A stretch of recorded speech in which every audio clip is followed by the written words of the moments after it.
Edinburgh's old head coach Mike Blair has made a move to Japan to play for the Kobe Steelers. Now that is really interesting because I thought he was going to stay with Edinburgh. There's been several reports coming out that he wanted to stay and maybe become the attack coach of Edinburgh, but this is not the case. He is going to Japan.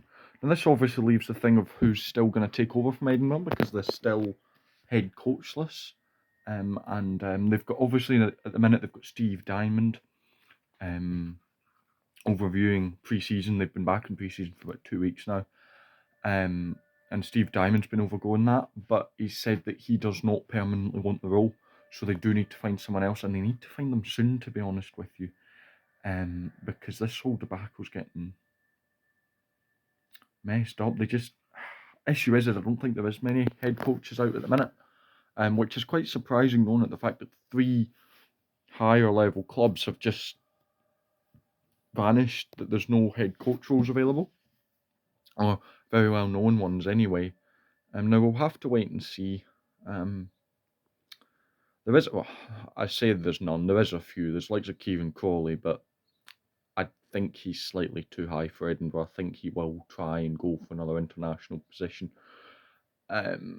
Probably back at New Zealand, although who knows. This Edinburgh debacle needs to get fixed soon. Expect an announcement of a coach probably in the next couple of weeks.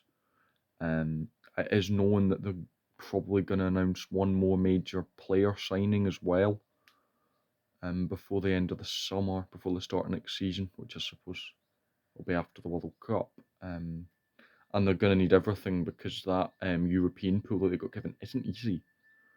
Pool A and B in the Challenge are fairly simple. You've got 1 or 2 teams who you think they're heavy favourites, but that other pool's not. Pool C is really, really tough. You've got some big teams in there. Also with the unknown that you don't know what one of those teams are. Someone left a great idea that I hadn't even thought of bringing some Georgian teams in, which I would love the idea. I know that before, a few years ago, there was teams from outside the top 3 leagues in Europe. I'm not entirely sure why that stopped when they changed the format. I think it's unfair on some of the smaller teams who will get a lot of publicity and probably quite a lot of money as well from playing, coming to the bigger rugby nations, the Scotlands, the Englands, the Irelands, the Frances, the Italys, and why they brought South Africa into Europe. That's a whole other debate, but I still don't quite understand. But they are, and that's not for me to decide. But yeah, this isn't a European rant. This is, this is Edinburgh Rugby State. Who knows what they're going to be? And I'll see you again soon. If you enjoyed, subscribe.